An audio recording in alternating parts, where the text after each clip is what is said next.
Une mère célibataire a besoin d'argent. C'est alors qu'elle accepte un emploi d'aide-soignante. Elle ne savait pas qu'elle allait devoir s'occuper d'un millionnaire en fauteuil roulant. Entre les soins et les problèmes, l'avenir allait réserver bien des surprises à ces deux-là dans cette histoire passionnante.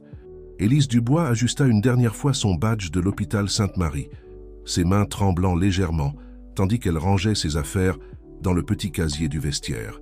Après 5 ans comme aide-soignante, c'était son dernier jour de travail. La restructuration de l'hôpital avait entraîné des dizaines de licenciements et elle faisait partie des employés congédiés. « Maman, tu es triste ?» La voix douce de Léo, son fils de 6 ans, résonnait dans son esprit. Elle avait laissé le petit garçon chez Madame Moreau, sa voisine de confiance, avant de venir pour cette dernière garde. La question de son fils lui serrait encore le cœur. Comment expliquer à un enfant qu'en seulement 1 mois, toutes leurs économies s'étaient épuisées avec les factures de base? La garde se déroula comme un douloureux au revoir. Élise connaissait chaque couloir, chaque chambre, chaque procédure.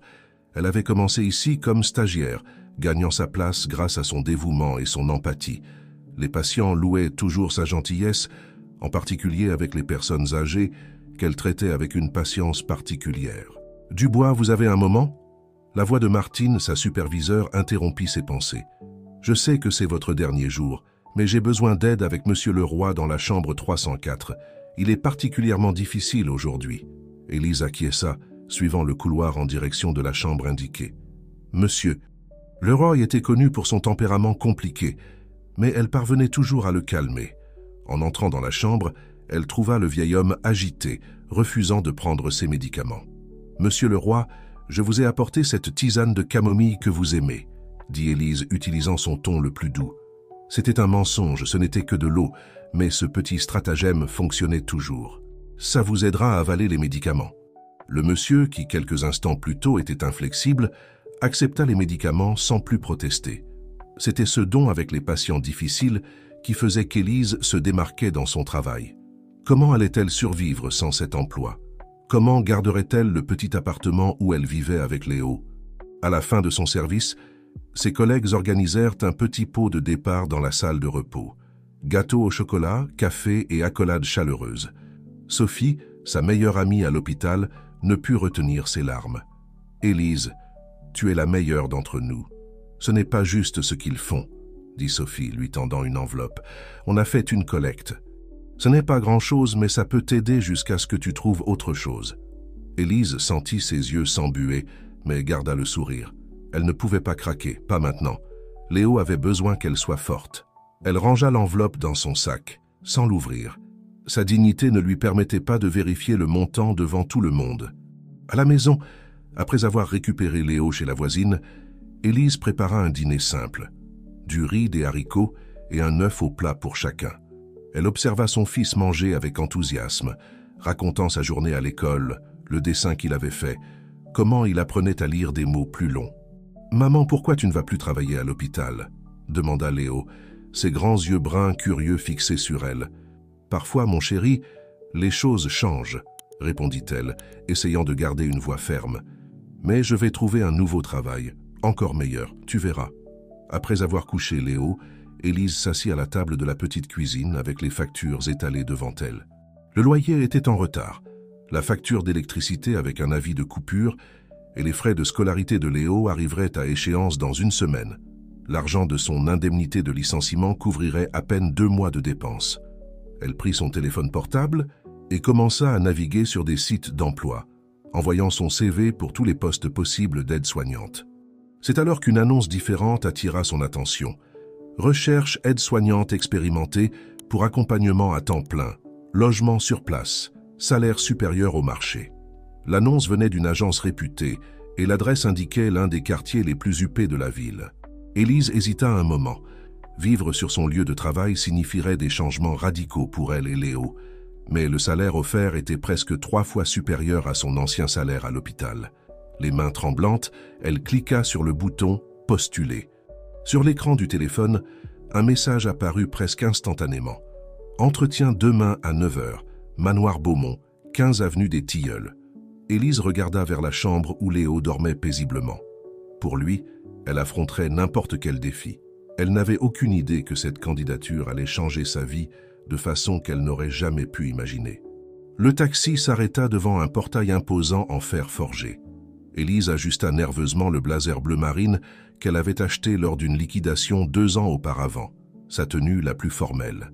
Elle paya la course avec une partie de l'argent que ses collègues de l'hôpital lui avaient donné et respira profondément avant d'appuyer sur l'interphone. « Manoir Beaumont, bonjour », répondit une voix féminine et formelle. « Bonjour, je suis Élise Dubois, j'ai un entretien prévu pour 9 heures. » Le portail s'ouvrit silencieusement, révélant un jardin méticuleusement entretenu. Une allée de tilleuls majestueux menait à un manoir d'architecture classique, avec 3 étages et des fenêtres à la française. Élise sentit son cœur s'accélérer. L'endroit était encore plus impressionnant qu'elle ne l'avait imaginé. À la porte principale, une femme d'âge moyen, vêtue d'un uniforme impeccable, attendait. « Je suis Madame Renard, la gouvernante. Veuillez me suivre, s'il vous plaît. » L'intérieur du manoir était un témoignage de luxe et de raffinement. Des tableaux qui semblaient valoir une fortune décoraient les murs, et les meubles étaient clairement des antiquités de valeur. Élise suivit Madame Renard à travers un large couloir, leurs pas étouffés par le tapis persan. « Avant de rencontrer Monsieur Alexandre Beaumont, je dois vous expliquer quelque chose. » Madame Renard s'arrêta près d'une porte en chêne massif. Le patron était un homme d'affaires très actif, jusqu'à il y a 6 mois quand il a eu un accident. Depuis, il a changé. Il est plus réservé, parfois brusque. Les 3 dernières aides-soignantes n'ont pas tenu 1 semaine. Élise acquiesça, assimilant l'information. Son expérience avec les patients difficiles à l'hôpital pourrait être utile ici. Une dernière chose, continua Madame Renard baissant la voix. Il déteste les manifestations de pitié. La dernière aide-soignante a été renvoyée pour avoir dit « le pauvre » quand il a renversé une tasse. La porte s'ouvrit et Élise entra dans un vaste bureau. De grandes fenêtres offraient une vue sur les jardins à l'arrière, où une piscine reflétait le ciel du matin. Assis dans un fauteuil roulant motorisé, se trouvait Alexandre Beaumont. Il n'était pas comme Élise l'avait imaginé. Malgré sa situation, il maintenait une posture élégante. Il devait avoir environ 45 ans, des cheveux grisonnants aux tempes, contrastant avec le noir encore prédominant. Son visage avait des traits marqués, et ses yeux verts l'analysaient avec une intensité déconcertante. « Alors c'est vous la candidate de l'hôpital ?» Sa voix était grave et contrôlée. Ce n'était pas une question. « Oui, monsieur, Élise Dubois, aide-soignante avec 5 ans d'expérience. »« Et pourquoi êtes-vous partie de là-bas ?» Le ton était presque accusateur. Réduction de personnel, restructuration de l'hôpital. Élise maintint un regard ferme, refusant de montrer de l'insécurité. « Vous avez de l'expérience avec les lésions médulaires ?»« Oui, j'ai travaillé dans le service de rééducation pendant 2 ans. » Alexandre déplaça son fauteuil, s'approchant. « Et vous avez un jeune enfant d'après votre dossier ?»« Oui, Léo, 6 ans. Cela peut être un problème. J'ai besoin d'un dévouement total. Avec tout le respect que je vous dois, monsieur. » Beaumont, être mère, m'a appris ce qu'est le dévouement total et la patience. Élise fut surprise par sa propre audace, mais resta ferme. Un silence tendu remplit la pièce. Alexandre l'étudiait comme s'il essayait de lire au-delà de ses paroles.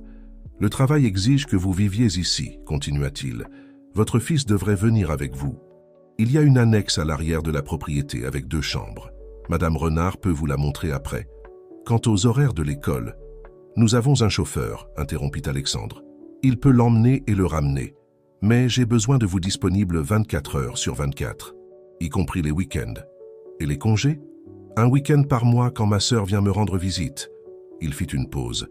Le salaire sera le double de celui annoncé, plus les avantages. Mais j'ai 2 conditions non négociables. Élise attendit, tendue. Première, discrétion absolue sur tout ce qui se passe dans cette maison. Deuxième, je ne veux aucune forme de pitié.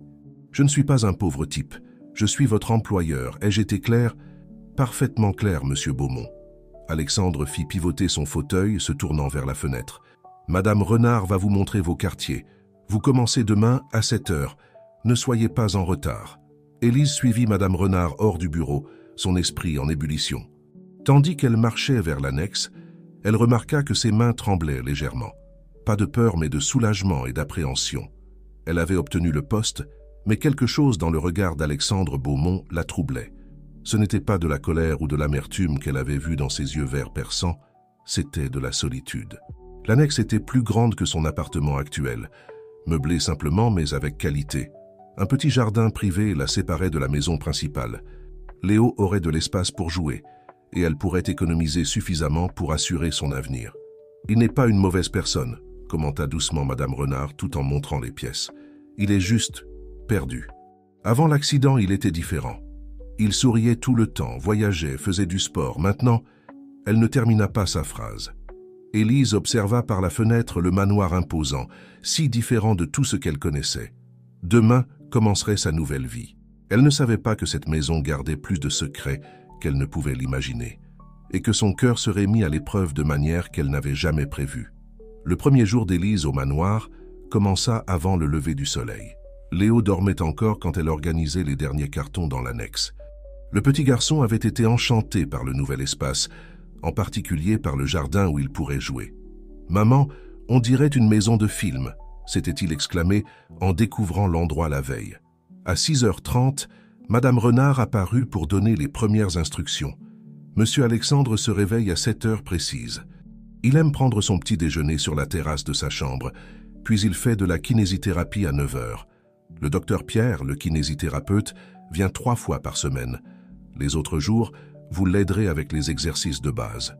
La chambre principale occupait toute l'ailette du 2e étage. Élise observa le lit médicalisé sophistiqué, discrètement intégré à la décoration luxueuse.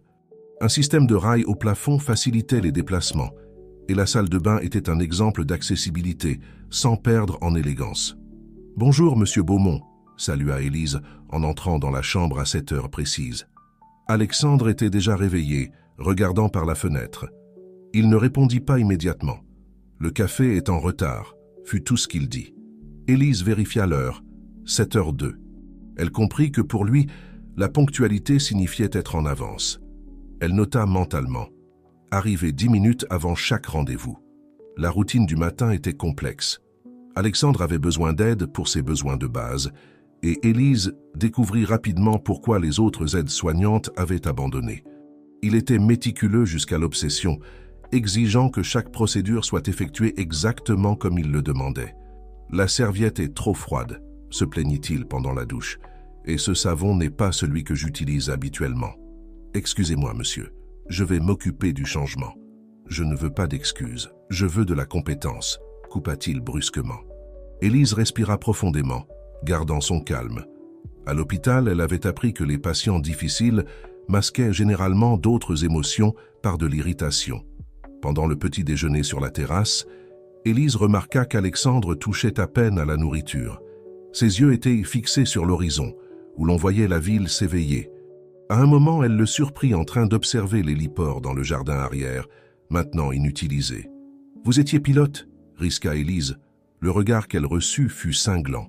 « Je ne vous paie pas pour poser des questions personnelles. » Le silence revint, brisé seulement par le bruit des couverts et le chant des oiseaux dans le jardin. À 9h, le docteur Pierre arriva pour la kinésithérapie. Élise observa attentivement chaque exercice, sachant qu'elle devrait les reproduire les autres jours. Alexandre exécutait les mouvements avec une détermination féroce, même quand l'inconfort était visible sur son visage. « Excellent progrès », commenta le docteur Pierre. « La sensibilité dans les bras est bien meilleure. »« Pas assez », murmura Alexandre, plus pour lui-même que pour les autres. Après la séance, en aidant Alexandre à se remettre, Élise remarqua une photo partiellement cachée dans le tiroir de la table de chevet. Elle le montrait en tenue de ski, souriant aux côtés d'une belle femme. La photo était froissée sur les bords, comme si elle avait été tenue de nombreuses fois. Le reste de la matinée se déroula entre les médicaments, les exercices respiratoires et une série interminable d'emails qu'Alexandre dictait à sa secrétaire, Christine, qui travaillait dans un bureau au rez-de-chaussée. Même en arrêt, il gardait un contrôle rigoureux sur ses affaires. À midi, Madame Renard apparut pour informer que Léo était revenu de l'école. Élise sentit son cœur se serrer. C'était son premier jour dans sa nouvelle école. « Vous pouvez aller déjeuner avec votre fils », dit Alexandre, la surprenant. « Revenez dans 1 heure. » Dans l'annexe, Léo débordait d'enthousiasme. « Maman, l'école est incroyable. Il y a une énorme bibliothèque et un terrain de sport couvert. Et j'ai fait un ami, Paul. » Élise sourit, soulagée. Sa plus grande préoccupation était comment son fils s'adapterait au changement. « Et tu as vu la grande maison? C'est comme un château. Le monsieur en fauteuil roulant est un roi. Léo, mon chéri, ne parle pas comme ça. Monsieur Alexandre est le propriétaire de la maison et mon patron. Nous devons être discrets et respectueux. Tu te souviens de ce dont nous avons parlé? Le petit garçon acquiesça, mais ses yeux brillaient de curiosité. Après le déjeuner, Élise revint pour trouver Alexandre agité. Il tenait un journal avec des gros titres sur ses entreprises et son expression était orageuse. « Incompétent », vociféra-t-il en la voyant entrer. « 3 mois. Il leur a suffi de 3 mois pour commencer à défaire tout ce que j'ai construit. » Élise resta silencieuse, attendant les instructions. Elle remarqua que ses mains serraient les accoudoirs du fauteuil avec tant de force que les jointures étaient blanches. « Je dois aller au siège social, déclara-t-il soudainement. « Monsieur, votre médecin a recommandé... peu m'importe. Prenez rendez-vous avec le chauffeur pour demain. »« Oui, monsieur. » Élise fit une pause calculée. « Voulez-vous que j'organise les documents que vous devrez emporter ?» Alexandre la regarda, surpris par l'absence d'arguments contraires. « Oui, ce serait utile. » Tout en organisant les dossiers, Élise remarqua que sa respiration était irrégulière, signe d'anxiété qu'elle avait appris à reconnaître à l'hôpital. « Monsieur Alexandre, » appela-t-elle doucement, « et si nous revoyions ces documents sur la terrasse? L'air frais aide à éclaircir les idées. » À sa surprise, il acquiesça d'un bref signe de tête. Sur la terrasse, tandis que le soleil de l'après-midi adoucissait les ombres du jardin, Élise perçut un changement subtil dans la tension d'Alexandre. Ses épaules se détendirent légèrement et sa voix perdit un peu de sa dureté en dictant des instructions. C'est alors qu'un bruit de ballon attira l'attention des deux. Léo jouait dans le jardin de l'annexe, frappant son ballon de football contre le mur. « Il a l'air heureux », commenta Alexandre de façon inattendue. Élise sourit, remarquant une lueur de quelque chose de différent dans ses yeux. Était-ce de la nostalgie? « Les enfants s'adaptent facilement, » répondit-elle prudente.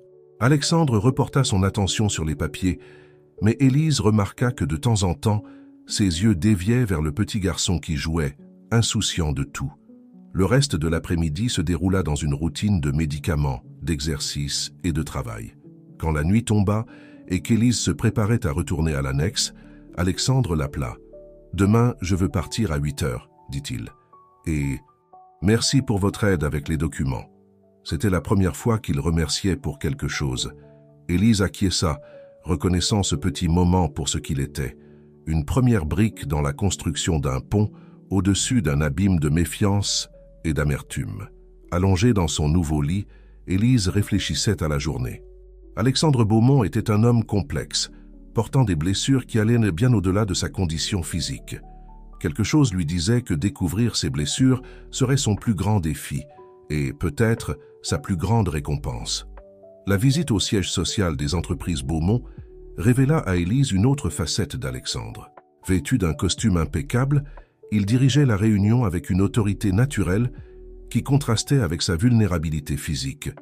Son fauteuil roulant positionné en bout de table ne diminuait en rien sa présence imposante. « Les chiffres du 3e trimestre sont inacceptables », sa voix tranchait l'air de la salle de réunion au 20e étage. « Quelqu'un peut-il m'expliquer comment nous avons perdu le contrat asiatique ?»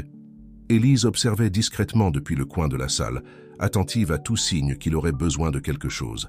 Les cadres, tous en costume cher et expression tendue, s'entre-regardaient nerveusement. « Monsieur Beaumont, » commença l'un d'eux, « après votre mise en retrait, certains clients sont devenus incertains quant à ma capacité à gérer les affaires, » compléta Alexandre, sa voix dangereusement calme. « Intéressant. Je ne savais pas que mes jambes étaient responsables des décisions stratégiques de l'entreprise. » Le silence qui suivit fut assourdissant. Élise remarqua les mains d'Alexandre serrant les commandes du fauteuil, un signe de tension qu'elle avait déjà appris à reconnaître. « Je veux un rapport complet sur chaque compte perdu sur mon bureau demain, » ordonna-t-il, « et programmer une visioconférence avec nos partenaires asiatiques. Je vais régler cela personnellement. » Après la réunion, dans l'ascenseur privé, Alexandre laissa enfin tomber le masque de PDG inébranlable. Ses mains tremblaient légèrement. « J'ai besoin de mes médicaments, » murmura-t-il. Élise ouvrit rapidement son sac, où elle gardait tous les médicaments organisés. Tout en administrant le médicament, elle remarqua des gouttes de sueur sur son front. « Vous devez vous reposer, » dit-elle ferme mais douce. « Ce fut beaucoup d'heures de réunion. »« Je ne peux pas me reposer, » répondit-il frustré. « Vous ne voyez pas qu'ils essaient de m'écarter ?» Il pense que je suis invalide, incapable. Vous venez de prouver le contraire, interrompit Élise, les surprenant tous les deux par son audace. J'ai vu des cadres expérimentés trembler à vos paroles. Votre force n'est pas dans vos jambes, monsieur Alexandre. Il la regarda, quelque chose d'indéfinissable passant dans ses yeux verts. Avant qu'il ne puisse répondre, les portes de l'ascenseur s'ouvrirent sur le parking. Sur le chemin du retour au manoir, Élise reçut un message de l'école de Léo. Son cœur se glaça en lisant le contenu. « Un problème ?» demanda Alexandre, remarquant son expression. « Léo a eu un petit accident en cours de sport, répondit-elle, essayant de garder son calme. Rien de grave, mais... François, Alexandre appela le chauffeur. Passez par l'école avant de rentrer. Élise le regarda surprise. Ce n'est pas nécessaire, monsieur. Je peux prendre un taxi. Ne soyez pas ridicule, coupa-t-il. François, l'école. Ils trouvèrent Léo à l'infirmerie, avec un pansement au genou et les yeux rouges d'avoir pleuré. En voyant sa mère, le petit garçon essaya de sourire. « Désolé, maman. Je suis tombé en jouant au foot. » Élise le serra dans ses bras, vérifiant la blessure. « Ce n'est rien, mon amour. Les accidents arrivent. Tu joues au football ?» La voix d'Alexandre surprit tout le monde. C'était la première fois qu'il s'adressait directement à Léo. Le petit garçon acquiesça timidement. « J'aime être gardien de but. » Alexandre sembla réfléchir à quelque chose. « Nous avons un terrain de football à 7 à l'arrière du manoir. Il est abandonné depuis des mois, mais... » Les yeux de Léo s'écarquillèrent. « C'est vrai? Un vrai terrain? François peut nettoyer la zone, » continua Alexandre, comme s'il se parlait à lui-même. « Peut-être que tes amis de l'école pourraient venir jouer un jour. » Le visage de Léo s'illumina, la douleur au genou momentanément oubliée. Élise sentit quelque chose de chaud dans sa poitrine. C'était la première fois qu'elle voyait Alexandre manifester une forme de gentillesse spontanée. De retour au manoir, tout en aidant Alexandre avec sa kinésithérapie du soir, Élise remarqua qu'il était moins brusque que d'habitude. Ses ordres habituels furent remplacés par des demandes plus douces. « Pourquoi avez-vous décidé de devenir infirmière ?» demanda-t-il soudainement pendant un exercice. Élise hésita, surprise par l'intérêt personnel. « J'ai toujours voulu prendre soin des gens. Et après la naissance de Léo, j'avais besoin d'une profession stable. Et son père, il ne fait pas partie de notre vie, répondit-elle, son ton indiquant clairement que le sujet était clos. Alexandre acquiesça, respectant la limite établie. Pendant quelques minutes, ils travaillèrent en silence, le seul son étant le décompte des exercices. « Vous savez, dit-il finalement, avant l'accident, je jouais aussi au football. J'avais une équipe avec les cadres, nous faisions des tournois caritatifs. » Sa voix faiblit légèrement sur le dernier mot. Élise continua les exercices, lui donnant l'espace pour traiter ses propres souvenirs. « Le terrain est vraiment abandonné, » continua-t-il après une pause. « Ce serait dommage de le laisser comme ça. Léo serait très heureux d'utiliser le terrain, » dit doucement Élise. « Et je suis sûr que ses rires apporteraient plus de vie à cet endroit. » Alexandre ne répondit pas, mais Élise remarqua que ses yeux se fixèrent sur la fenêtre où le soleil se couchait sur le terrain abandonné. Pour la première fois depuis son arrivée au manoir, elle entrevit une petite fissure dans ce mur de froideur qu'il avait construit autour de lui. Ce soir-là, en mettant Léo au lit dans l'annexe, Élise réfléchit à quel point les gens ressemblaient à des maisons. Certains, comme le manoir Beaumont, impressionnaient de l'extérieur mais gardèrent de la solitude à l'intérieur. D'autres, comme sa petite annexe, étaient simples, mais débordaient de vie et d'amour. Et certaines personnes, comme Alexandre, étaient comme des forteresses, ayant juste besoin de la bonne clé pour révéler les trésors cachés à l'intérieur. Le son des rires d'enfants résonnait dans les jardins du manoir Beaumont, quelque chose qui n'était pas arrivé depuis longtemps. Léo et 3 amis de l'école couraient sur le terrain de football récemment restauré, tandis qu'Élise organisait un goûter pour les enfants dans l'espace extérieur. Depuis la terrasse du 2e étage, Alexandre observait l'animation. Son visage, habituellement fermé, avait une expression différente. Quelque chose entre la curiosité et la nostalgie. Élise le surprit plusieurs fois en train de regarder vers le terrain pendant cet après-midi de samedi, la première fois que Léo avait amené des amis pour jouer. « Monsieur Alexandre » appela-t-elle, entrant sur la terrasse avec son thé de l'après-midi. « Les enfants ont demandé si vous ne vouliez pas assister à leur match en bas. »« Ne soyez pas absurde, » répondit-il, mais sans la brusquerie habituelle. « J'ai du travail à faire. »« Bien sûr, » acquiesça Élise, ajustant le plateau, « mais peut-être que le travail peut attendre une demi-heure. Le coucher de soleil est particulièrement beau aujourd'hui. surtout vu du jardin. Alexandre la regarda, percevant la douce manipulation dans ses paroles. Ces derniers jours, Élise avait appris à lire ses expressions, à trouver des brèches dans son armure d'indifférence. 15 minutes, céda-t-il finalement, juste pour vérifier qu'ils ne détruisent pas mon jardin. Élise cacha un sourire tout en manœuvrant le fauteuil roulant vers l'ascenseur. En chemin, elle remarqua qu'Alexandre avait échangé sa chemise de travail pour une plus décontractée. Un petit détail qui ne passa pas inaperçu. Dans le jardin, les enfants furent d'abord intimidés par la présence du propriétaire de la maison. Mais Léo, qui était déjà plus habitué, brisa rapidement la glace. « Monsieur Alexandre, vous voulez être l'arbitre ?» Paul n'arrête pas de faire des tacles. « Je ne sais pas si Monsieur Alexandre… » commença Élise, mais elle fut interrompue. « Pourquoi pas ?»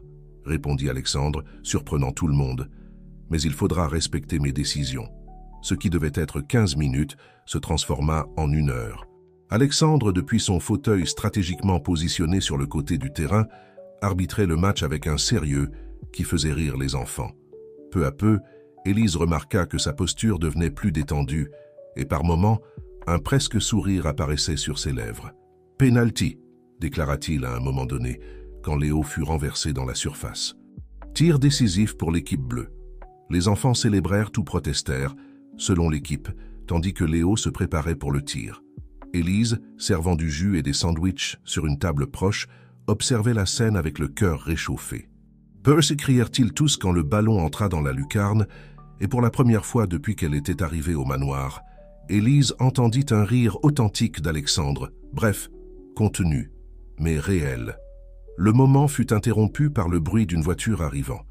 Une femme élégante descendit précipitamment, ses talons hauts résonnant sur le pavé. « Alexandre » appela-t-elle, surprise. « Que se passe-t-il ici ?»« Diane » répondit-il, son expression se refermant instantanément.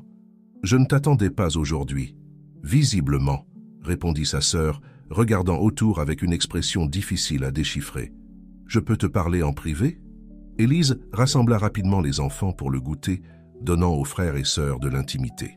Mais elle ne put s'empêcher d'entendre des fragments de la conversation qui suivit. « Tu ne peux pas t'exposer ainsi, » disait Diane. « Ce ne sont que des enfants qui jouent au football, pour l'amour du ciel. » La voix d'Alexandre avait un ton d'irritation familier. « Tu sais que ce n'est pas de ça qu'il s'agit. Le conseil est inquiet. Ta condition… »« Ma condition ?» Le volume augmenta. « Être dans un fauteuil roulant ne m'a pas rendu incapable de prendre des décisions. » Élise occupa les enfants avec des histoires et des jeux, essayant de les distraire de la discussion. Léo, cependant, lançait des regards inquiets dans la direction d'Alexandre. Plus tard, après que les amis de Léo soient partis, Élise trouva Alexandre dans son bureau, l'air orageux qu'elle connaissait bien. « Vos médicaments du soir, monsieur, » dit-elle doucement. « Vous pouvez les laisser là, » répondit-il, sec. Élise posa les médicaments sur le bureau, mais ne se retira pas immédiatement. Les enfants ont adoré l'après-midi. Léo a dit que c'était le meilleur samedi de sa vie. Alexandre ne répondit pas, mais ses doigts tambourinaient sur le bureau, un signe d'agitation qu'elle avait appris à reconnaître. « Vous savez, » continua-t-elle, risquant, « parfois les gens ont peur de ce qu'ils ne comprennent pas, de ce qui est différent de ce à quoi ils étaient habitués. Je n'ai pas besoin de vos analyses psychologiques, » coupa-t-il, mais sans la dureté habituelle. « Je n'analyse pas, monsieur. Je partage juste une observation. » Élise fit une pause. Léo aussi avait peur quand nous sommes arrivés ici. Peur du nouveau, du différent. Mais aujourd'hui, il a vu cet endroit comme un foyer. Alexandre la regarda enfin, ses yeux verts intenses rencontrant les siens. Pendant un moment, Élise vit là non pas l'homme d'affaires amer, mais l'homme qui riait en arbitrant un match d'enfants. « Demain, j'ai une visioconférence à 7 heures, » dit-il, changeant de sujet. « J'ai besoin que les rapports soient organisés. »« Oui, monsieur. Je serai là à 6h30. » Quand Élise se retira, elle remarqua que la photo froissée qu'elle avait vue dans le tiroir était maintenant dans un cadre sur le bureau. Un petit mais significatif changement. « Petite victoire », pensa-t-elle. C'était ainsi que les murs les plus hauts commençaient à tomber. Le matin commença par un orage qui n'était pas prévu. Les coups de tonnerre firent courir Léo dans le lit d'Élise avant l'aube, et la forte pluie transforma les jardins du manoir en petits lacs. « L'électricité est tombée dans l'aile est », informa Madame Renard, inquiète quand Élise arriva à la maison principale. « Le générateur de la chambre de M. Alexandre fonctionne, mais l'ascenseur... Élise comprit immédiatement l'implication. Sans ascenseur, Alexandre était isolé au 2e étage. J'ai déjà essayé d'appeler la maintenance, mais avec cet orage... Les médicaments du matin, se rappela Élise, consultant l'horloge. Il ne peut pas retarder la prise. Montant les escaliers de service, Élise trouva Alexandre déjà réveillé, son expression plus sombre que d'habitude. La lumière du générateur créait des ombres inquiétantes dans la chambre, et les coups de tonnerre semblaient faire trembler les fenêtres. « Bonjour, monsieur », salua-t-elle, essayant de maintenir la normalité de la routine. « Il n'y a rien de bon », répondit-il brusquement. « Je suis déjà au courant de la situation de l'ascenseur. La visioconférence avec l'Asie. Nous pouvons la faire depuis votre ordinateur portable, » suggéra Élise, préparant ses médicaments. Le signal Internet fonctionne. Et paraître encore plus incapable, faire une réunion décisive depuis la chambre comme un invalide? Ce qui importe, c'est le contenu de la réunion, pas le lieu, argumenta Élise, gardant une voix calme tout en prenant sa tension. Elle est un peu élevée aujourd'hui. Évidemment qu'elle est élevée. Je suis coincé ici en haut comme un... Un coup de tonnerre particulièrement fort l'interrompit, et au même instant, un cri d'enfant résonna dans le manoir. « Léo !» Élise se tourna instinctivement vers la porte. « Allez-y !» dit Alexandre, la surprenant. « Occupez-vous de lui d'abord. » Élise trouva Léo dans le couloir, tremblant. Le petit garçon avait essayé de la suivre jusqu'à la maison principale et était maintenant terrorisé par l'orage. « Maman, il fait trop noir !» sanglota-t-il, s'accrochant à sa taille. Sans réfléchir, Élise le prit dans ses bras et retourna dans la chambre d'Alexandre. À sa surprise, l'homme d'affaires ne protesta pas quand elle entra avec l'enfant. « Excusez-moi, monsieur », commença-t-elle, mais Alexandre l'interrompit d'un geste. « Il peut rester », dit-il, sa voix plus douce que d'habitude. « Moi non plus, je n'aimais pas les orages quand j'avais son âge. » Léo, toujours accroché à sa mère, regarda Alexandre avec curiosité. « Tu sais ce que mon père me disait ?» continua Alexandre, surprenant Élise par son ton presque gentil. « Que les coups de tonnerre ne sont que les nuages qui jouent au bowling. »« Au bowling ?» demanda Léo intéressé malgré sa peur. « Oui, et quand il y a un coup de tonnerre très fort, un autre grondement secoua la maison. C'est un strike. » Léo laissa échapper un petit rire hésitant. « Et les éclairs ? Ce sont les lumières de la piste, » répondit Alexandre, un presque sourire apparaissant sur ses lèvres. « Pour que les joueurs voient tout jouer. » Élise observait l'interaction, remarquant à quel point Alexandre semblait différent en parlant avec Léo. La dureté habituelle de son expression s'adoucissait et sa voix perdait ce ton de commandement qu'il utilisait dans les réunions. « Monsieur Alexandre, » appela Léo déjà plus calme, « vous pourrez m'apprendre à jouer au vrai bowling un jour ?» Un silence pesant suivit la question innocente. Élise vit l'expression d'Alexandre se durcir à nouveau, la réalité de sa condition physique revenant comme une vague. « Léo, mon chéri, » commença Élise, mais Alexandre la surprit à nouveau. « Il y a une piste de bowling au sous-sol du manoir, » dit-il après une pause. « Elle est fermée depuis des mois, mais peut-être que Madame Renard pourrait vérifier si elle fonctionne encore. » Les yeux de Léo brillèrent. « C'est vrai? On peut l'utiliser ?»« À condition que ta mère soit d'accord, » répondit Alexandre, lançant un regard interrogateur à Élise. « Bien sûr. » Elle sourit. « Quand l'orage sera passé, comme pour répondre à un signal, la lumière principale revint et avec elle le son de l'ascenseur qui recommençait à fonctionner. « Il semble que nous puissions reprendre la normalité, » dit Alexandre, sa voix retrouvant le ton professionnel. « La visioconférence, tout est prêt dans le bureau, » assura Élise. « Léo, on retourne à l'annexe. Tu peux dessiner un peu en attendant que la pluie s'arrête. »« Au revoir, monsieur Alexandre, » salua le petit garçon. « Merci d'avoir expliqué le bowling des nuages. » Quand Élise revint, après avoir installé Léo, elle trouva Alexandre regardant par la fenêtre, observant l'orage qui commençait à diminuer. « Il me rappelle quelqu'un, » dit Alexandre, plus pour lui-même que pour elle. « Qui ? Moi-même, à cet âge ? Avant de... » Il ne termina pas la phrase, mais ses yeux se fixèrent sur une photo au mur, montrant un petit garçon souriant à côté d'un homme plus âgé. « Votre père ?» risqua Élise. Alexandre acquiesça légèrement. Il savait toujours quoi dire quand j'avais peur, même dans les pires orages. Élise comprit qu'il ne parlait pas seulement de la pluie. Il y avait d'autres orages, internes, qu'Alexandre affrontait quotidiennement. Et peut-être, comme la pluie dehors, commençait-il aussi à diminuer. « La visioconférence est dans 20 minutes, » rappela-t-elle doucement. Vous voulez vous préparer ici ou vous préférez descendre? Descendons, décida-t-il. Comme vous l'avez dit, c'est le contenu qui importe, pas le lieu. Tout en aidant Alexandre avec sa routine matinale, Élise réfléchit à la façon dont parfois des orages sont nécessaires pour purifier l'air, pour révéler des vérités cachées sous des couches de protection. Et comment parfois il faut voir le monde à travers les yeux d'un enfant pour se rappeler que même les moments les plus effrayants peuvent se transformer en histoire de bowling dans les nuages. Les semaines passèrent et la routine au manoir Beaumont prit de nouveaux contours. Élise remarquait de petits changements chez Alexandre. Un bonjour moins brusque ici, un presque sourire là. Le terrain de football était maintenant utilisé régulièrement et le son des enfants jouant était devenu courant les week-ends. Un soir, après avoir couché Léo, Élise retourna à la maison principale pour sa dernière ronde. Elle trouva Alexandre dans son bureau, plongé dans des papiers, la lumière de la lampe créant des ombres dansantes sur son visage concentré. « Vos médicaments du soir, monsieur », dit-elle, posant les comprimés et un verre d'eau sur le bureau. Alexandre leva les yeux des documents, semblant remarquer pour la première fois à quel point il était tard. « Merci », murmura-t-il, un remerciement qui était devenu plus fréquent ces derniers jours. Élise s'apprêtait à se retirer quand elle remarqua une photo sur le bureau, différente de l'habituelle. Sur celle-ci, Alexandre apparaissait souriant aux côtés d'une femme aux cheveux sombres, tous deux vêtus pour ce qui semblait être un gala. « Mon ex-fiancée, Béatrice », dit Alexandre, surprenant Élise en remarquant son regard. C'était il y a 2 ans, au bal d'hiver de l'entreprise. Élise hésita, incertaine si elle devait commenter ou non. Alexandre parlait rarement de son passé, surtout de ses relations. « Elle était belle », risqua Élise. « Elle l'était », acquiesça Alexandre, sa voix chargée d'une émotion qu'Élise n'arrivait pas à déchiffrer. « Et ambitieuse. Nous avions des projets pour étendre l'entreprise à l'international. Elle devait être la vice-présidente de la nouvelle filiale en Europe. Que s'est-il passé ?» demanda Élise, avant de pouvoir se retenir. Alexandre fit pivoter son fauteuil, faisant face à la fenêtre.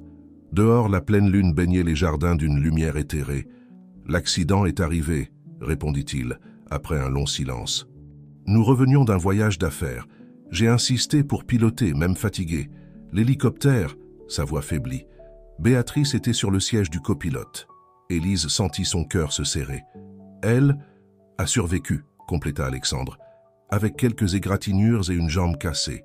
Physiquement, elle s'est remise en quelques semaines. « Et émotionnellement ?» demanda Élise doucement. Alexandre laissa échapper un rire amer. « Elle est restée à mes côtés à l'hôpital pendant 1 mois. Elle disait que nous surmonterions cela ensemble, que rien ne changerait entre nous. » Il fit une pause, ses yeux fixés sur un point distant. « Jusqu'au jour où les médecins ont confirmé que je ne marcherai plus jamais. » Élise resta silencieuse, sentant que tout mot serait inadéquat à ce moment. « Béatrice n'a pas supporté, continua-t-il.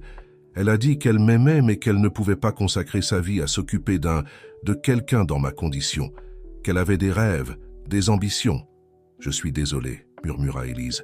« Ne le soyez pas, » répondit Alexandre, sa voix retrouvant un peu de la dureté habituelle. Elle avait raison. « J'aurais été un fardeau. »« Monsieur, » commença Élise, sentant une soudaine vague d'indignation, « vous n'êtes pas un fardeau. Vous êtes un homme brillant qui a besoin d'aide même pour prendre un bain, coupa-t-il, amer. Qui ne peut pas monter un simple escalier sans...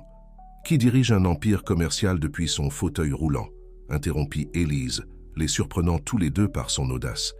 Qui fait trembler des cadres d'un seul mot? Qui a appris à mon fils le bowling dans les nuages et a ramené la vie dans ce manoir?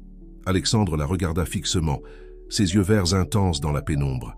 Pendant un moment, Élise craignit d'avoir franchi une ligne invisible. « Pourquoi êtes-vous encore ici, Élise ?» demanda-t-il, sa voix plus douce. « Vous avez sûrement reçu de meilleures offres, des hôpitaux, des cliniques privées. » Élise sentit le poids de cette question.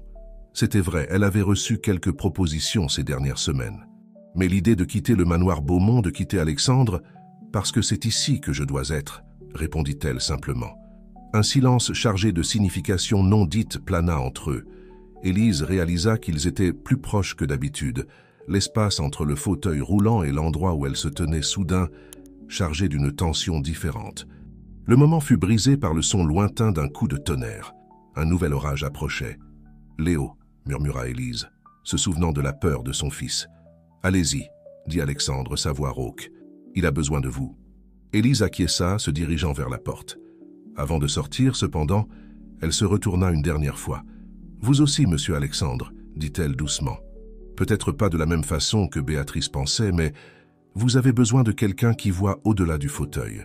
Quelqu'un qui voit l'homme que vous êtes vraiment. » Sur ces mots, elle sortit, laissant Alexandre seul avec ses pensées et la photo d'un passé qui semblait de plus en plus lointain. Tandis qu'elle courait vers l'annexe, sentant les premières gouttes de pluie, Élise réalisa que quelque chose avait changé ce soir-là.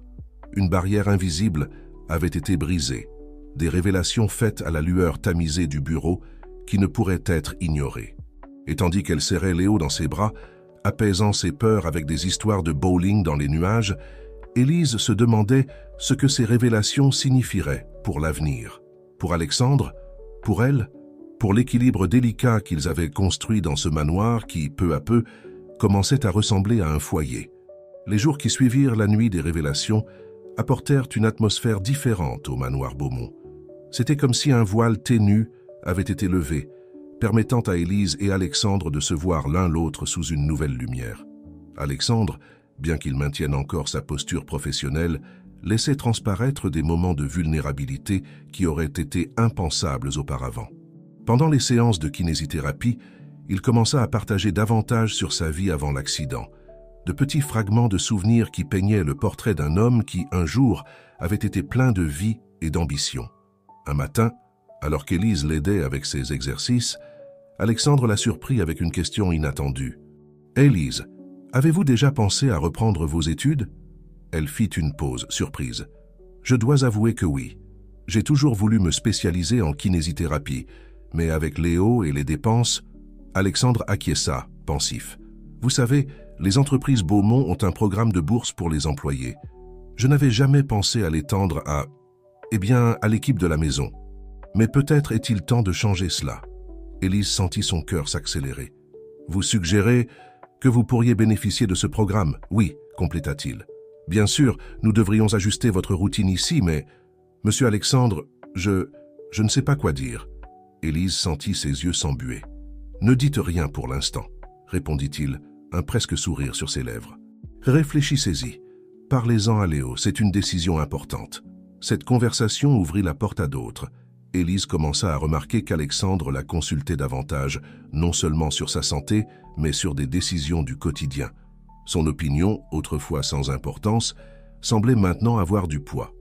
Un après-midi, alors qu'ils organisaient des documents dans le bureau, Alexandre fit une autre révélation surprenante. « Je pense à relancer le projet de la filiale européenne, » dit-il négligemment. Élise leva les yeux des papiers.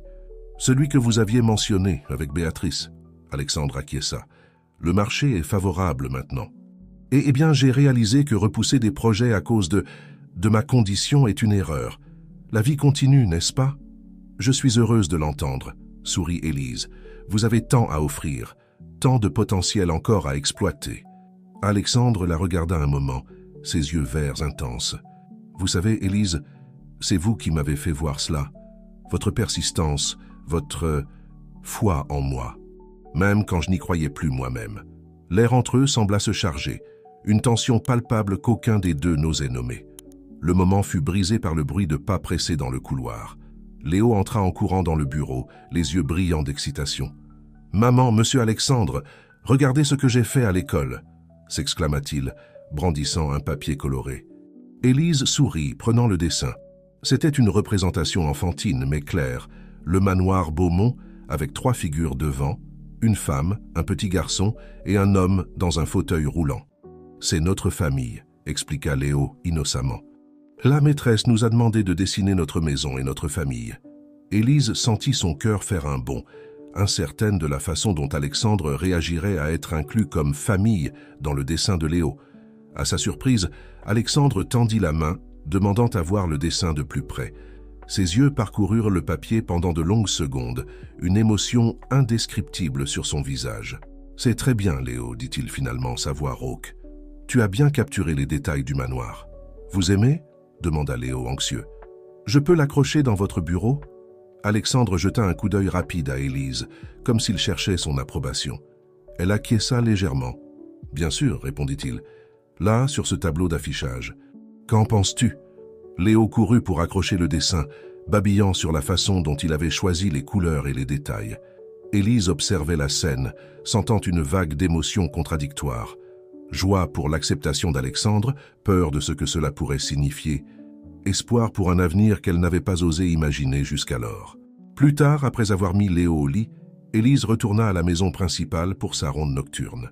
Elle trouva Alexandre toujours dans le bureau, ses yeux fixés sur le dessin de Léo. « Il a bon cœur », commenta Alexandre, en percevant sa présence. « Oui, c'est vrai », acquiesça Élise, s'approchant. « Monsieur Alexandre, à propos du dessin, je comprends si vous préférez que je parle à Léo de... » « Non, l'interrompit-il, la surprenant. « C'est bien, en fait... » Il fit une pause, comme s'il cherchait les mots justes. « En fait, Élise, je pense que nous devons parler. De l'avenir, de nous. » Élise sentit son cœur s'accélérer. « Nous » répéta-t-elle incertaine.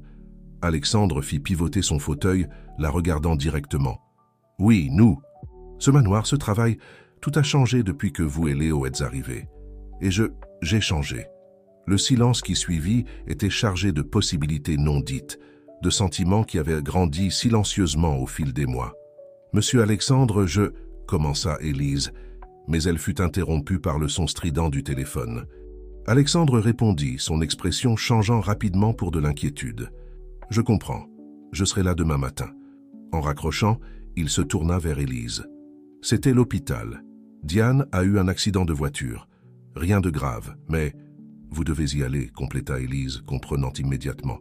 Je vais tout préparer pour que nous partions tôt. Alexandre acquiesça, reconnaissant. Tandis qu'Élise s'affairait dans le bureau, organisant les documents et passant les appels nécessaires, tous deux savaient que la conversation qu'ils étaient sur le point d'avoir devrait attendre. Mais quelque chose avait changé irrévocablement ce soir-là. Alors que le manoir se préparait pour une nuit agitée, avec les préparatifs pour le voyage imprévu, Élise réfléchissait à la façon dont la vie pouvait changer en un instant.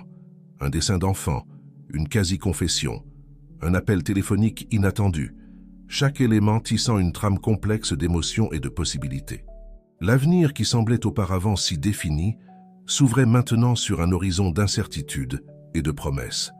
Et tandis que la nuit avançait, Élise se demandait quel nouveau chapitre l'aube apporterait à cette histoire qu'ils avaient commencé à écrire ensemble sans même s'en rendre compte. C'est à l'hôpital pulsait de son activité frénétique habituelle lorsqu'Élise et Alexandre arrivèrent le lendemain matin. Pour Élise, les couloirs blancs et l'odeur caractéristique ramenaient des souvenirs de sa vie antérieure, si éloignés maintenant de la réalité du manoir Beaumont. Diane était dans la chambre 305, son visage pâle contrastant avec les ecchymoses récentes. En voyant Alexandre entrer, ses yeux se remplirent de larmes. « Alexandre, je suis tellement désolée, » commença-t-elle, la voix tremblante. « J'aurais dû être plus prudente, je... »« Chut, tout va bien, » l'interrompit Alexandre, sa voix étonnamment douce. « L'important est que tu ailles bien. » Élise observait l'interaction entre le frère et la sœur avec un mélange de soulagement et de malaise. C'était la première fois qu'elle voyait Alexandre montrer autant d'émotions ouvertement, et cela la faisait s'interroger sur son propre rôle dans cette dynamique familiale. « Mademoiselle Dubois », la voix de Diane la ramena à la réalité. « Je vous remercie d'être venue. Je sais que ça a dû être un dérangement avec votre fils. Ne vous inquiétez pas. » Élise sourit doucement. « Léo est avec Madame Moreau. Nous sommes là pour aider en cas de besoin. » Les heures suivantes furent un tourbillon de médecins, d'examens et de décisions. Élise se retrouva naturellement à assumer le rôle d'intermédiaire, son expérience hospitalière étant cruciale pour naviguer dans la bureaucratie et les procédures. Ce fut lors d'une de ces allées et venues dans les couloirs qu'Élise tomba sur une scène inattendue. Alexandre, dans son fauteuil roulant, conversant joyeusement avec un groupe d'enfants dans le service pédiatrique. « Et alors, l'avion a fait un looping », l'entendit-elle dire, accompagnant ses paroles de grands gestes. Les enfants riaient, complètement captivés. Élise sentit quelque chose de chaud se répandre dans sa poitrine. C'était comme si elle entrevoyait une version d'Alexandre qu'elle avait toujours su exister, mais qui se montrait rarement. Il a le don avec les enfants. Une voix à côté d'elle la surprit. C'était Diane dans un fauteuil roulant accompagnée d'une infirmière. « Oui, c'est vrai », acquiesça Élise, ne sachant pas trop comment réagir. Diane l'étudia un moment. « Vous savez, Élise, je peux vous appeler ainsi ? Quand Alexandre m'a parlé de vous et de votre fils vivant au manoir, J'avoue que j'étais inquiète. Mais maintenant je comprends. »« Vous comprenez quoi ?» demanda Élise, se sentant soudain exposée. « Pourquoi il est différent, plus vivant ?» Diane fit une pause, comme si elle choisissait soigneusement ses prochains mots. Depuis l'accident, c'était comme si une partie de lui était morte avec ses rêves. Mais ces dernières semaines, dans nos conversations téléphoniques, j'ai remarqué un changement. Et maintenant, le voyant ainsi, elle fit un geste en direction de son frère, toujours en train de divertir les enfants. Élise sentit son cœur s'accélérer. « Madame Diane, Vous n'avez pas besoin de dire quoi que ce soit. » Diane l'interrompit gentiment. « Juste, prenez soin de lui, d'accord? Alexandre peut paraître dur, mais à l'intérieur, il est plus fragile qu'il n'y paraît, » compléta Élise, se surprenant elle-même par son audace. Diane acquiesça, un petit sourire aux lèvres. « Exactement. » Le moment fut interrompu par Alexandre, qui avait finalement remarqué leur présence. « De quoi vous deux êtes-vous en train de chuchoter ?» demanda-t-il, une pointe de son ancien humour sarcastique dans la voix. « Rien, petit frère, » répondit Diane, faisant un clin d'œil à Élise. « On compare juste nos notes sur à quel point tu es un patient difficile. » Le reste de la journée se déroula dans un mélange de tension et de soulagement. Les médecins confirmèrent que Diane irait bien, mais qu'elle aurait besoin de quelques semaines de convalescence. La question de savoir où elle passerait cette période planait dans l'air, non dite mais présente. Ce fut à la fin de l'après-midi, alors qu'il se préparait à quitter l'hôpital, qu'Alexandre aborda finalement le sujet. « Diane, » commença-t-il hésitant, « je pensais, peut-être serait-il préférable que tu passes un peu de temps au manoir pour te remettre correctement. » Élise sentit son estomac se nouer. L'idée de Diane au manoir signifiait des changements, des complications. « Alexandre, je ne sais pas si… » Diane commença, jetant un regard rapide à Élise. « Nous avons beaucoup d'espace, » insista Alexandre, « et avec Élise là-bas, nous aurions quelqu'un avec de l'expérience pour aider à ta convalescence. » Élise sentit le poids des regards du frère et de la sœur sur elle. « Bien sûr, » s'entendit-elle dire, comme si sa voix venait de loin. « Ce sera un plaisir d'aider. » Le trajet de retour vers le manoir fut silencieux, chaque occupant de la voiture perdu dans ses propres pensées. Élise se surprenait à regarder Alexandre dans le rétroviseur, essayant de déchiffrer ses expressions. Quand ils arrivèrent, enfin la nuit était tombée. Léo courut pour l'embrasser, bavardant sur sa journée avec Madame Moreau. Élise le serra fort, sentant comme si le monde avait complètement changé au cours des dernières 24 heures. Plus tard, après avoir couché Léo, Élise trouva Alexandre dans son bureau. Il était devant la fenêtre, observant la nuit. « Élise » appela-t-il sans se retourner. À propos de notre conversation d'hier, elle sentit son cœur bondir. « Oui ?» Alexandre se tourna enfin vers elle, ses yeux verts intenses même dans la pénombre. « Je voulais dire que je suis reconnaissant pour tout ce que vous avez fait, pour moi, pour cette maison. » Élise ressentit un mélange de soulagement et de déception. Ce n'était pas exactement ce qu'elle s'attendait à entendre, mais… « Et je veux que vous sachiez, continua-t-il, qu'avec Diane ici, rien ne va changer. Votre place et celle de Léo est assurée. »« Merci, » répondit-elle, sentant qu'il y avait beaucoup plus à dire, mais sans trouver les mots justes. Quand Élise retourna finalement à l'annexe, son esprit était en ébullition. Les dernières 24 heures avaient fait remonter à la surface des sentiments et des situations auxquelles elle n'était pas préparée à faire face. L'arrivée de Diane, la quasi-confession interrompue, l'avenir incertain. Allongée dans son lit, regardant le plafond, Élise se demandait à quel carrefour de la vie elle était arrivée. Et, plus important encore, quel chemin elle choisirait à partir de là. Le manoir Beaumont, qui n'était auparavant qu'un travail, était maintenant le centre d'une toile complexe d'émotions et de possibilités. Et au milieu de tout cela, il y avait Alexandre, l'homme derrière le fauteuil roulant, l'énigme qu'elle apprenait encore à déchiffrer.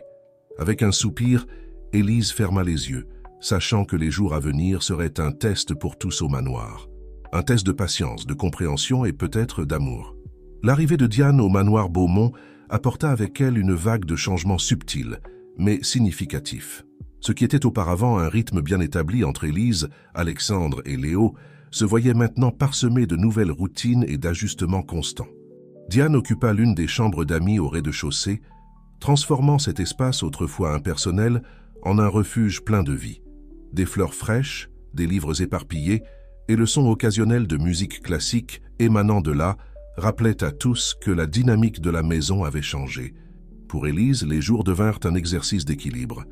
En plus de ses responsabilités habituelles envers Alexandre et Léo, elle supervisait maintenant la convalescence de Diane, coordonnait les visites médicales et s'assurait que la nouvelle résidente avait tout ce dont elle avait besoin. Un matin, alors qu'elle aidait Diane avec ses exercices de kinésithérapie, la sœur d'Alexandre fit une observation qui prit Élise au dépourvu. « Vous savez, Élise, commença Diane, respirant profondément après une série de mouvements. « Je n'arrive pas à imaginer comment était cette maison avant votre arrivée. » Élise sourit poliment, incertaine de la façon de répondre. « Je suis sûre que ce n'était pas si différent. » Diane laissa échapper un rire doux. « Oh, vous n'avez pas idée. Alexandre était... Eh bien, grincheux serait un euphémisme. Il parlait à peine au personnel, passait des jours enfermé dans son bureau. Elle fit une pause, ses yeux se fixant sur Élise. Mais maintenant, c'est comme si une lumière s'était rallumée. Élise sentit ses joues rougir. « Vous êtes gentille, je ne fais que mon travail. »« Non, ma chère. » Diane prit sa main, la surprenant. « Vous faites bien plus que cela. Vous ramenez mon frère à la vie. » Le moment fut interrompu par Alexandre, qui entra dans la pièce en poussant son fauteuil roulant. Ses yeux parcoururent rapidement la scène devant lui, une expression indéchiffrable traversant son visage. « J'interromps quelque chose ?» demanda-t-il, son ton décontracté ne masquant pas complètement une note de jalousie. « Rien du tout, petit frère, » répondit Diane, lâchant la main d'Élise. « Je remerciais simplement Élise pour toute son aide. » Alexandre acquiesça, ses yeux rencontrant ceux d'Élise pendant un bref instant. « Oui, elle a été qu'indispensable. » Le reste de la journée se déroula dans une routine presque normale, mais Élise ne pouvait s'empêcher de repenser à la conversation avec Diane et à la réaction d'Alexandre. C'était comme si quelque chose de non dit planait dans l'air, une tension palpable que personne n'osait nommer. Le soir, après avoir mis Léo au lit, Élise trouva Alexandre dans son bureau, comme c'était souvent le cas. Il était penché sur des papiers, mais son esprit semblait ailleurs. « Vos médicaments du soir, monsieur », dit-elle, posant les comprimés sur le bureau. Alexandre leva les yeux, une fatigue évidente sur son visage. « Merci, Élise. Et merci pour tout ce que vous faites pour Diane. Je sais que ce n'était pas dans vos attributions initiales. »« Il n'y a pas de quoi remercier, » répondit-elle, se sentant soudain nerveuse. « C'est un plaisir de pouvoir aider. » Un silence s'installa entre eux, chargé de mots non dits. Ce fut Alexandre qui le brisa, sa voix rauque. « Élise, à propos de notre conversation interrompue l'autre soir, son cœur fit un bond. « Oui ?»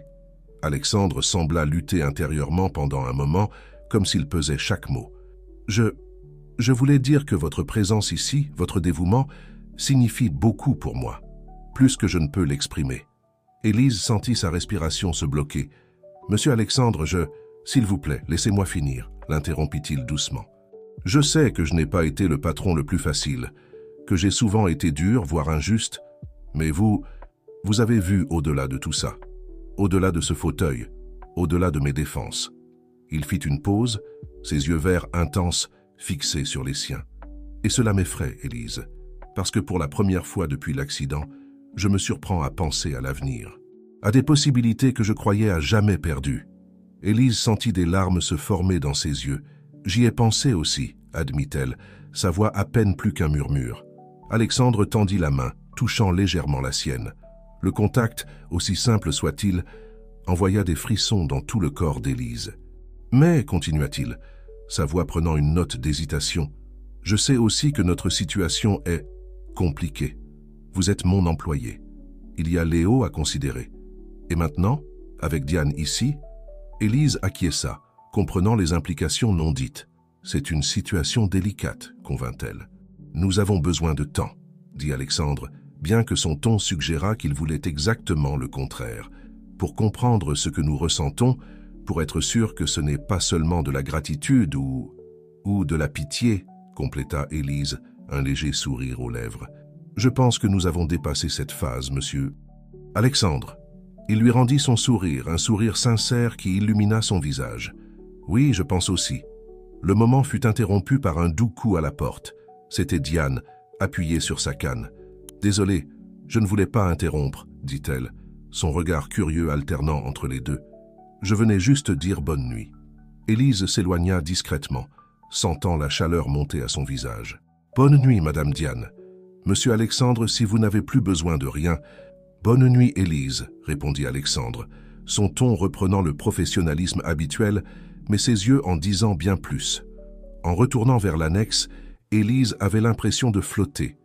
Les paroles d'Alexandre, le toucher de sa main, la promesse voilée d'un avenir ensemble, tout cela tourbillonnait dans son esprit comme un ouragan. Mais avec l'espoir, venait aussi l'appréhension. Les complications qu'Alexandre avait mentionnées étaient bien réelles. Que penserait Léo? Comment cela affecterait-il son travail, sa vie? Et Diane, quelle serait sa réaction si elle apprenait les sentiments grandissants entre son frère et l'aide-soignante? Allongée dans son lit, regardant la lune briller à travers la fenêtre, Élise savait qu'il naviguait en eaux inconnues. Les marées changeaient au manoir Beaumont, apportant avec elles des promesses de nouveaux horizons, mais aussi le risque de tempête à venir. Avec un soupir, elle ferma les yeux, sachant que les jours à venir seraient cruciaux. Des décisions devraient être prises, des sentiments confrontés, et l'équilibre délicat qu'ils avaient construit serait mis à l'épreuve. Mais à ce moment-là, bercée par le souvenir du toucher d'Alexandre et par l'espoir d'un lendemain différent, Élise se permit de rêver à des possibilités qui jusqu'alors semblaient inatteignables. Les jours qui suivirent la conversation dans le bureau apportèrent une nouvelle atmosphère au manoir Beaumont. C'était comme si un fil invisible d'électricité parcourait l'air, connectant Élise et Alexandre dans une danse silencieuse de regards échangés et de touchers hésitants. Pour le reste du monde, rien n'avait changé. Élise continuait ses tâches avec la même efficacité que toujours, s'occupant d'Alexandre et maintenant aussi de Diane. Alexandre maintenait sa routine de travail et de kinésithérapie. Mais pour eux deux, chaque interaction portait une nouvelle signification, un potentiel non réalisé qui planait entre eux. Léo, avec sa perception aiguë d'enfant, fut le premier à remarquer quelque chose de différent. « Maman ?» demanda-t-il un soir, alors qu'Élise le mettait au lit. « Pourquoi toi et monsieur Alexandre êtes différents ?» Élise sentit son cœur bondir. « Différents comment, mon chéri ?»« Je sais pas, » répondit le petit garçon, fronçant les sourcils en concentration. « Vous vous regardez d'une drôle de façon, comme Madame Moreau regarde le monsieur de la boulangerie. » Élise ne put retenir un rire nerveux. « Oh, Léo, quelle imagination! Maintenant dors, il est tard !» Mais les observations de Léo n'étaient pas isolées. Diane, se remettant rapidement et de plus en plus présente dans les espaces communs du manoir, commençait aussi à lancer des regards curieux en direction d'Élise et de son frère. Un après-midi, alors qu'Élise aidait Diane avec ses exercices dans le jardin, la sœur d'Alexandre décida d'aborder le sujet directement. « Élise, ma chère, commença-t-elle, sa voix décontractée mais ses yeux attentifs. « Comment vont les choses entre vous et Alexandre ?» Élise sentit ses joues rougir. « Comment ça, Madame Diane? Tout est normal comme toujours. » Diane sourit, un sourire qui disait qu'elle en savait plus qu'elle ne le montrait. « Vous savez, mon frère a toujours été nul pour cacher ses sentiments. Du moins pour moi. »« Je ne sais pas de quoi vous parlez, » balbutia Élise, se sentant soudainement exposée. « Ne vous inquiétez pas. » Diane prit sa main, la surprenant. « S'il se passe quelque chose entre vous ou sur le point de se passer, je veux que vous sachiez que vous avez mon soutien. Alexandre mérite d'être heureux. Et vous? Eh bien, vous avez ramené la lumière dans cette maison. » Élise sentit des larmes se former dans ses yeux. « Madame Diane, c'est compliqué. »« L'amour l'est toujours, ma chère, » répondit Diane avec un sourire compréhensif. « Mais ça vaut la peine de se battre pour lui. » La conversation fut interrompue par l'arrivée d'Alexandre, qui venait par le chemin du jardin dans son fauteuil motorisé. Ses yeux cherchèrent immédiatement Élise, un sourire involontaire apparaissant sur ses lèvres. « J'interromps quelque chose ?» demanda-t-il, remarquant les expressions sérieuses des deux femmes. « Rien d'important, petit frère, » répondit Diane, faisant un clin d'œil discret à Élise. « Juste une conversation de filles. » Le reste de l'après-midi se déroula dans un mélange de tension et d'anticipation. Élise sentait le regard d'Alexandre sur elle constamment, et chaque fois que leurs yeux se rencontraient, c'était comme si un courant électrique passait entre eux. Le soir, après avoir couché Léo, Élise se dirigea vers le bureau d'Alexandre pour sa ronde nocturne habituelle. Elle le trouva non pas en train de travailler, comme c'était courant, mais regardant pensivement par la fenêtre. « Vos médicaments, monsieur Alexandre, » dit-elle doucement. Il se retourna, ses yeux verts intenses dans la douce lumière de la lampe. « Élise !» Sa voix était presque un murmure. « Je pense que nous devons parler. » Elle acquiesça, sentant son cœur s'accélérer. « Oui, je pense aussi. » Alexandre indiqua une chaise proche. « S'il vous plaît, asseyez-vous. » Élise obéit, ses mains tremblant légèrement. « Ces derniers jours, commença Alexandre, ont été intenses. Depuis notre conversation l'autre jour, je n'arrête pas de penser à nous. Moi aussi, admit Élise, sa voix basse. Élise. Alexandre s'approcha, prenant ses mains dans les siennes. Je sais que notre situation est compliquée, qu'il y a beaucoup d'obstacles, mais je ne veux plus faire semblant que ce que je ressens pour vous n'est que de la gratitude ou de l'amitié. Élise sentit des larmes se former dans ses yeux. Alexandre, Laissez-moi finir, demanda-t-il gentiment. Vous m'avez ramené à la vie, pas seulement en prenant soin de moi physiquement, mais en me faisant croire à nouveau en l'avenir, en des possibilités, en l'amour. Le mot flotta entre eux, chargé de sens. Je ressens la même chose, confessa Élise, la voix tremblante. Mais Alexandre, il y a tant à considérer. Léo, mon travail, votre position. Je sais, acquiesça-t-il, et je ne m'attends pas à ce que nous résolvions tout maintenant. Mais je veux que vous sachiez que je suis prêt à affronter ce qu'il faudra. Si vous êtes à mes côtés. Élise eut l'impression que son cœur allait exploser d'émotion. Sans réfléchir, elle se pencha en avant, ses lèvres rencontrant celles d'Alexandre dans un baiser doux, plein de promesses et d'espoir. Quand ils se séparèrent, ils étaient tous deux essoufflés, comme s'ils avaient couru un marathon. « Cela signifie un oui ?» demanda Alexandre, un sourire illuminant son visage. Élise rit un son de pure joie. « Oui, Alexandre, cela signifie que nous affronterons cela ensemble. » Le moment fut interrompu par un bruit à la porte. Se retournant rapidement, ils virent Léo debout là, les yeux écarquillés. « Maman ?» appela-t-il, sa voix confuse. « Que se passe-t-il » Élise et Alexandre échangèrent un regard rapide, sachant que ce n'était que le premier des nombreux défis qu'ils auraient à affronter.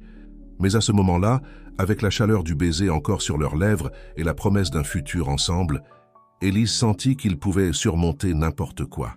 Les vagues de changement qui se formaient au manoir Beaumont avaient finalement déferlé sur la plage, apportant avec elles un nouvel horizon de possibilités, de défis et par-dessus tout, d'amour. L'aube trouva le manoir Beaumont dans un silence chargé d'attente. La nuit précédente avait apporté des révélations qui changeraient à jamais le cours de la vie de tous ceux qui y habitaient. Élise se réveilla tôt, le cœur partagé entre la joie de l'amour nouvellement découvert et l'appréhension de la réaction de Léo. L'image de son fils debout à la porte du bureau, confus et effrayé, pesait encore sur son esprit. Pendant qu'elle préparait le petit déjeuner dans l'annexe, elle entendit des pas familiers approcher. Léo entra dans la cuisine, ses yeux encore endormis mais pleins de questions non posées. « Bonjour, mon amour », le salua Élise, essayant de garder une voix calme. « Tu as bien dormi ?» Léo acquiesça lentement, s'asseyant à table. « Maman, à propos d'hier soir, » Élise prit une profonde inspiration, sachant que ce moment serait crucial. « Oui, mon chéri. Je pense que nous devons en parler. » Elle s'assit à côté de son fils, prenant ses petites mains dans les siennes. « Léo, tu sais que Monsieur Alexandre a été très important pour nous, n'est-ce pas? Il nous a donné un foyer, une nouvelle vie. » Le petit garçon acquiesça à nouveau. « Il est gentil. Il m'apprend des choses cool sur les avions et me laisse utiliser le terrain de foot. » Élise sourit doucement. « Ouais, il est très spécial. Et, eh bien, maman a découvert qu'elle l'aime beaucoup, d'une manière spéciale, comme les grandes personnes s'aiment. » Les yeux de Léo s'écarquillèrent de compréhension. « Tu veux dire comme des amoureux ?» « Quelque chose comme ça, » confirma Élise, sentant son cœur s'accélérer. « Qu'est-ce que tu en penses ?» Léo resta silencieux un moment, assimilant l'information. Puis, à la surprise et au soulagement d'Élise, un sourire apparut sur son visage. « Ça veut dire que Monsieur Alexandre va être mon papa ?» Élise sentit des larmes se former dans ses yeux. « Oh Léo, ce n'est pas exactement ça. C'est compliqué. Mais ça signifie qu'il fera encore plus partie de nos vies. Si tu es d'accord, bien sûr. » Léo sauta de sa chaise, serrant Élise fort dans ses bras. « J'aime bien Monsieur Alexandre, maman, et j'aime te voir heureuse. » À ce moment-là, Élise sut que, quoi qu'il arrive, ils l'affronteraient ensemble. Dans la maison principale, Alexandre faisait face à sa propre conversation difficile avec Diane. À sa surprise, sa sœur ne sembla pas choquée par la révélation. « Franchement, Alexandre, » dit Diane avec un sourire, « ce n'était qu'une question de temps. N'importe qui avec des yeux pouvait voir ce qui se passait entre vous deux. » Alexandre sentit un poids quitter ses épaules. « Alors tu approuves ?»« Approuver ?» dit Anne-Rie. « Mon cher frère, je célèbre. Élise a ramené la vie dans cette maison, et plus important encore, elle t'a ramené à nous. » « Bien sûr que je soutiens. » Les heures suivantes furent un tourbillon d'émotions et de conversations. Alexandre et Élise réunirent tout le monde dans le salon principal. Léo, Diane, Madame Renard et même François, le chauffeur. Il était temps d'officialiser les changements. « À partir d'aujourd'hui, » annonça Alexandre, sa main fermement enlacée dans celle d'Élise. « Notre dynamique ici au manoir sera différente. Élise n'est plus seulement une employée. Elle est... eh bien, elle est la femme que j'aime. » Il y eut un moment de silence, suivi d'une explosion d'applaudissements et de félicitations. Madame Renard pleurait ouvertement, murmurant quelque chose comme « enfin », et il était temps. François souriait discrètement, et Diane embrassait tout le monde, sa joie contagieuse. Léo, au milieu de toute cette agitation, tira sur la manche d'Alexandre. « Monsieur... »« Alexandre, » demanda-t-il sa voix sérieuse, « je peux vous appeler papa maintenant ?» Alexandre sentit son cœur s'élargir d'une manière qu'il ne croyait plus possible.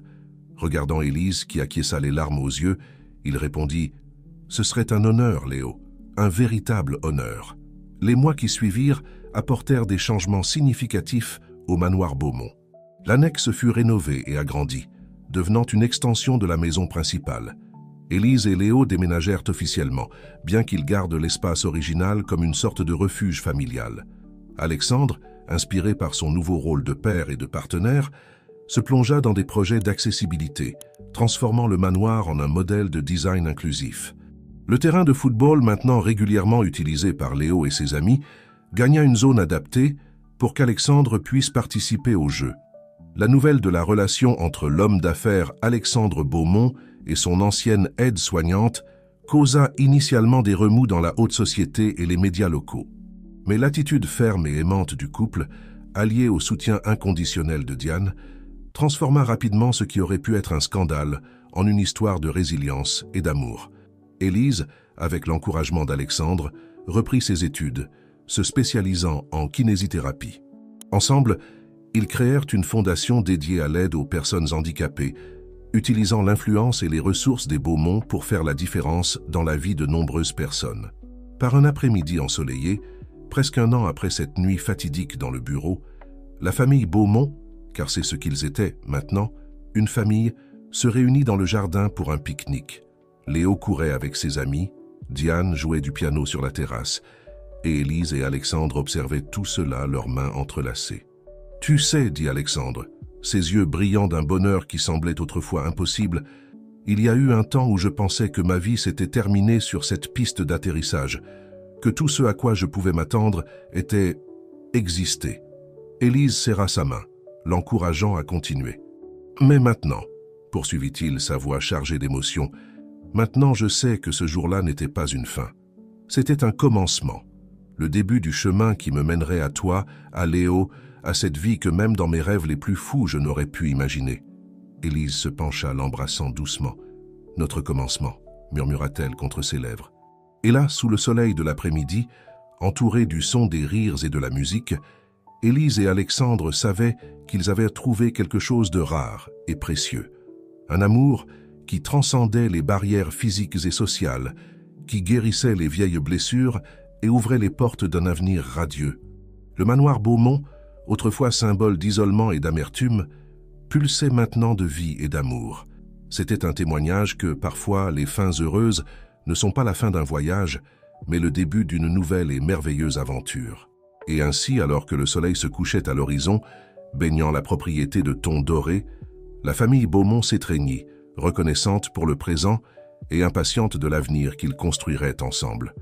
Un avenir plein de défis, certes, mais aussi rempli d'amour, de compréhension et de la certitude que, ensemble, ils pourraient surmonter n'importe quel obstacle.